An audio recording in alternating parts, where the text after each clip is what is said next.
Hello, എല്ലാവർക്കും നമസ്കാരം. എൻ്റെ ഒരു പുതിയ വീഡിയോയിലേക്ക് സ്വാഗതം. ഇന്ന് പെസക വ്യാഴം. നമുക്ക് ഇൻട്രിയപ്പം ഉണ്ടാക്കാം. ഇതൊരു കണ്ടോ മെഷറിങ് കപ്പ് പോലെ വലുതാണ്, വലിയൊരു കപ്പാണ്. 250-300 മില്ലി കൊള്ളുന്നതാണ്. ഇതിൻ്റെ പകുതി ഉഴുന്നാണ് എടുത്തിരിക്കുന്നത്. നമുക്കിത് കുതിരാനായിട്ട് വെള്ളം ഒഴിച്ച് വയ്ക്കാം.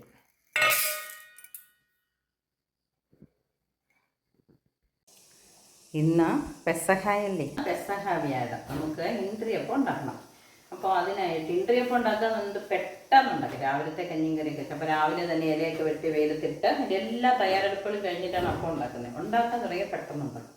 അപ്പോൾ നമ്മളിവിടെ 2-3 ഇലയെടുത്ത് ട്യൂഷനിൽ അല്ലാത്തത് വെയിലത്തിട്ട് മുഴുവനോടെ ഇല വെട്ടി വെയിലത്തിട്ടിട്ട് അതിൻ്റെ തണ്ടൊക്കെ കളഞ്ഞിട്ട് നടുക്കത്തെ തണ്ടൊക്കെ കളഞ്ഞിട്ട് കീറിയെടുത്ത് തുടച്ച് വെച്ചിട്ടുണ്ട്.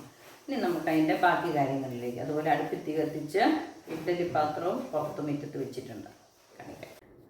അരിപ്പൊടി പൊടിച്ച് വറുത്ത് നേരത്തെ വെച്ചിട്ടുണ്ട്. പിന്നെ ബാക്കി വേണ്ട കാര്യങ്ങളൊക്കെ ഉഴുന്ന് രാവിലെ വെള്ളത്തിലിട്ടായിരുന്നു, അത് ഞാൻ കഴുകിയെടുത്ത് വെച്ചിട്ടുണ്ട്. കുറച്ച് ഉള്ളി, കുറച്ച് വെളുത്തുള്ളി, തേങ്ങ. ഇനി നമുക്കിതൊന്ന് അരച്ചെടുക്കാം. ആദ്യം നമുക്ക് വെള്ളമില്ലാതെയാണ് നമ്മൾ അടയുടെ പാകത്തിന് കുഴച്ചിട്ടാണ് ഉണ്ടാക്കുന്നത്. ഇതൊന്ന് വെള്ളം ചേർക്കാതെ ഒന്ന് അരച്ചെടുക്കാം. നമ്മൾ ഉഴുന്ന് അരച്ചെടുത്തുകൊണ്ട് വന്നു. ഇനി നമുക്ക് മിക്സിയുടെ വേറൊരു ജാർ എടുക്കാം. അതിലേക്ക് ഉള്ളി, വെളുത്തുള്ളി,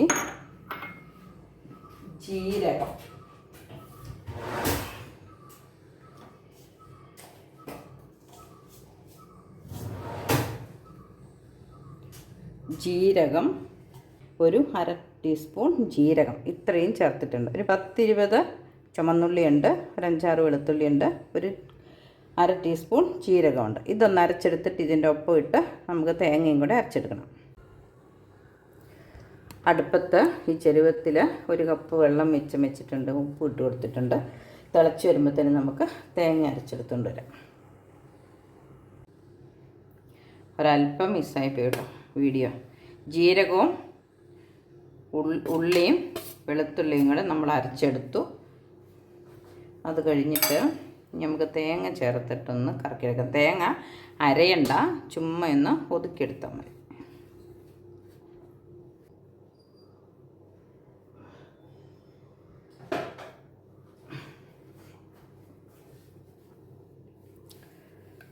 പകുതി തേങ്ങ നമ്മളിവിടെ അരച്ചെടുത്തിട്ടുണ്ട്. ഇത് നമുക്ക് പാത്രത്തിലേക്ക് മാറ്റിയിട്ട് ബാക്കിയും കൂടെ അരച്ചെടുക്കാം.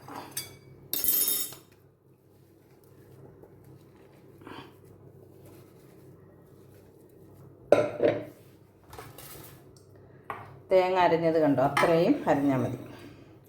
നമുക്ക് ബാക്കിയും കൂടെ അരച്ചിട്ട്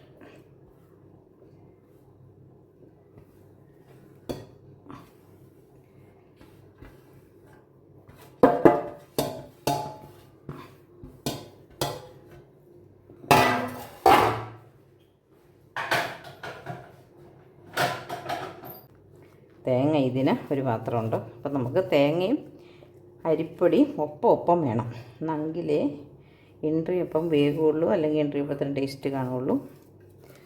അപ്പം നമുക്ക് ഈ പാത്രത്തിന് ഒരു പാത്രം അരി വരെ എടുക്കാം. ഇച്ചിരി അരി കുറഞ്ഞാലും കുഴപ്പമില്ല, തേങ്ങ കൂടിയാൽ കുഴപ്പമില്ല, തേങ്ങ കുറയാതിരുന്നാൽ മതി. അപ്പം നമുക്ക് ഉഴുന്നരച്ചെടുത്തു, തേങ്ങ അരച്ചെടുത്തു. ഇനി നമുക്ക് വെള്ളം ഇവിടെ തിളച്ചിരിപ്പുണ്ട്. നമുക്കിതിനകത്തേക്ക് 1 കപ്പ് അരിപ്പൊടി ഇട്ട് ഇതിന് ചേർത്ത് ഇളക്കിയെടുക്കാം. തിളയ്ക്കുന്നുണ്ട്, അത് നമുക്ക് വാങ്ങി വെച്ചിട്ട്, അല്ലെങ്കിൽ അതിലേക്ക് നമുക്ക് കുറേശ്ശെ അരിപ്പൊടി ഇട്ട് കൊടുത്തിട്ട് ഒന്ന് ഇളക്കി വാങ്ങിയിട്ട് നമുക്ക്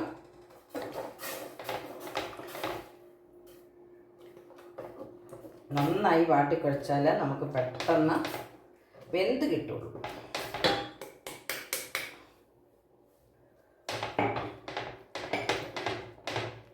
അല്പം കൂടെ പൊടി വേണം അല്ലേ. തേങ്ങയ്ക്കും ഉഴുന്നിനും ആവശ്യത്തിന് വെള്ളമുള്ളതാണ്.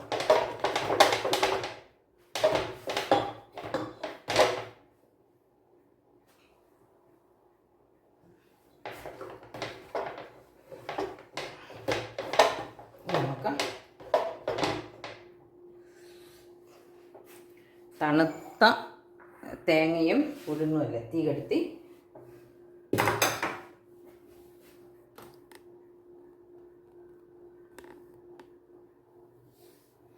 എല്ലാം കൂടെ ചേർത്ത് കുഴച്ചെടുക്കാം. ഇല്ല, പുളിക്കാനൊന്നും അനുവദിക്കുന്നില്ലല്ലോ. നമ്മൾ ഇൻട്രിയപ്പം ഉണ്ടാക്കുന്നത് എപ്പോഴും പെട്ടെന്ന് ഉണ്ടാക്കുന്നത്. നമുക്കൊരല്പം ഉപ്പുണ്ടോ എന്ന് നോക്കാം.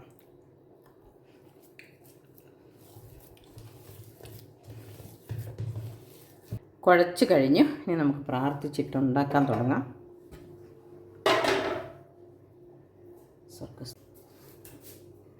ഇനി നമുക്ക് ഇത് പരത്തിയെടുക്കാം. പരത്തിയെടുക്കുന്നതിനും പൊതിയുന്നതിനും ഇത് കുരിശ് വയ്ക്കാനുള്ള ഓലയാണ്. പ്രാർത്ഥിച്ചിട്ട് തുടങ്ങാം. പിതാവിനും പുത്രനും പരിശുദ്ധാത്മാവിനും സ്തുതി. സ്വർഗ്ഗസ്ഥനായ ഞങ്ങളുടെ പിതാവേ, അങ്ങയുടെ നാമം പൂജിതമാണ്. ആദ്യം ഉണ്ടാക്കുന്നത് കുരിശപ്പമാണ് കേട്ടോ. കുരിശപ്പത്തിന് മധുരം ഇട്ടുണ്ടാക്കുന്നവരുമുണ്ട്. വേറെ ഒരു പാത്രത്തിലേക്ക് അല്പം എടുത്തിട്ട്. ഇൻട്രിയപ്പത്തിൻ്റെ പ്രത്യേകത സാധാരണ അടയേക്കാൾ അല്പം കൂടെ കട്ടി കൂടുതലായിരിക്കും. പുളിക്കാത്ത ബ്രെഡ് പോലെയല്ലേ, അപ്പം ഒരല്പം കനം കൂടുതലുണ്ട്. ഒത്തിരി കനം വെച്ചാൽ അതിന് കുരിശപ്പം എന്നും ഉഴുന്നപ്പം എന്നൊക്കെ പറയും. കാരണം ഉഴുന്ന് ചേർന്ന അടയാണ്. ഇനി ഇത് മടക്കുന്നത്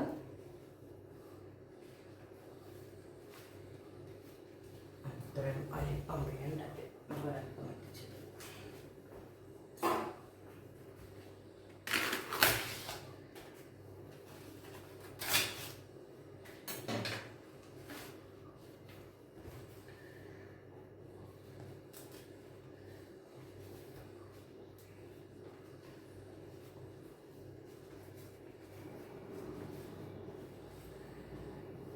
ഞാൻ ഇഡ്ഡലി പാത്രത്തിൽ തീയും കത്തിച്ച് തട്ടും വെച്ചിട്ടുണ്ട്. അതിലേക്ക് നമുക്ക് ഓരോന്നോരോന്നായിട്ട് വേണമെങ്കിൽ കൊണ്ടുവയ്ക്കാം. അതല്ലെങ്കിൽ അവസാനം വയ്ക്കാം. ഒരു കൊഴുക്കട്ടയ്ക്ക് ഉണ്ടാക്കുന്നതിനെക്കാട്ടിൽ അല്പം കൂടെ വലുപ്പത്തിൽ എടുത്ത് നമുക്ക് ഉണ്ടാക്കാം.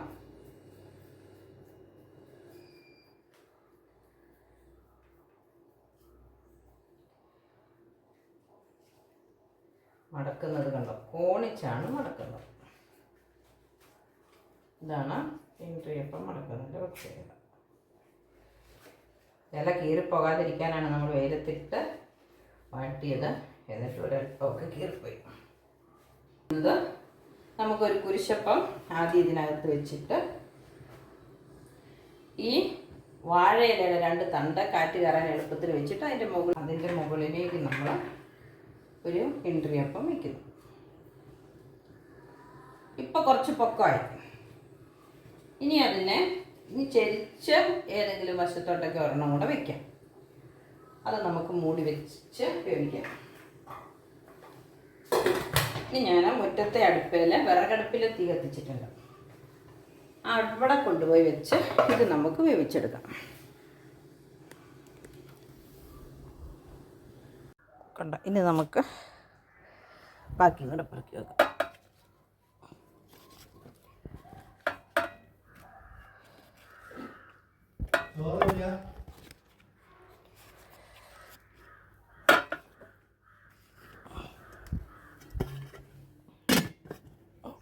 ഇരുന്ന് വെന്ത് വരട്ടെ. തീ കൂട്ടി വെച്ച് കൊടുക്കാം. നമ്മളെല്ലാം വെച്ചിട്ടുണ്ട്. നമുക്ക് ഒരു മണിക്കൂർ അവിടെ ഇരുന്ന് വേവട്ടെ.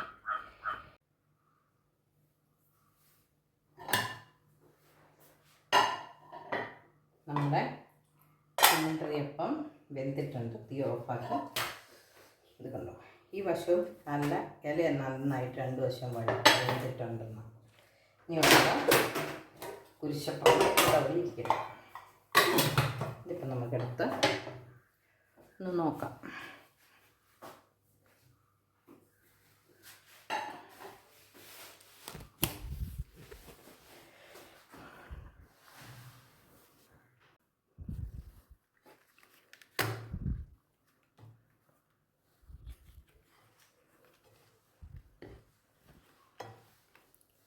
കണ്ടോ, നമ്മൾ ഒടിച്ചിട്ട് ഞാൻ തിരിച്ച് കാണിക്കാം.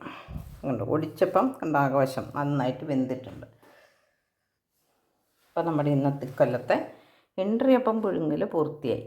ഇനി നമുക്ക് വൈകുന്നേരം പെസഹ പാലുണ്ടാക്കി അപ്പം മുറിച്ചാൽ മതി. ഇത് നമുക്ക് കുരിശ് വെക്കാത്ത അപ്പം ആയതുകൊണ്ട് ഇപ്പം തന്നെ കഴിക്കാം. ചൂടാറിക്കഴിഞ്ഞാൽ ടേസ്റ്റ് നോക്കാം. 4 മണി കാപ്പിക്ക് എല്ലാവർക്കും ഇതാണ് ഓരോന്ന് കഴിക്കുന്നത്. നല്ല സോഫ്റ്റാണ്. ഉപ്പുണ്ട്, മയമുണ്ട്, വെന്തിട്ടുണ്ട്. നമുക്ക് പുറത്തെ അടുപ്പ് വെച്ച് എന്തായിന്ന് നോക്കാം. ഇതിൻ്റെ പുറത്തുള്ളത് വെന്തിട്ടുണ്ട്. നമുക്കൊന്ന് എണ്ണ മറിച്ച് നോക്കാം.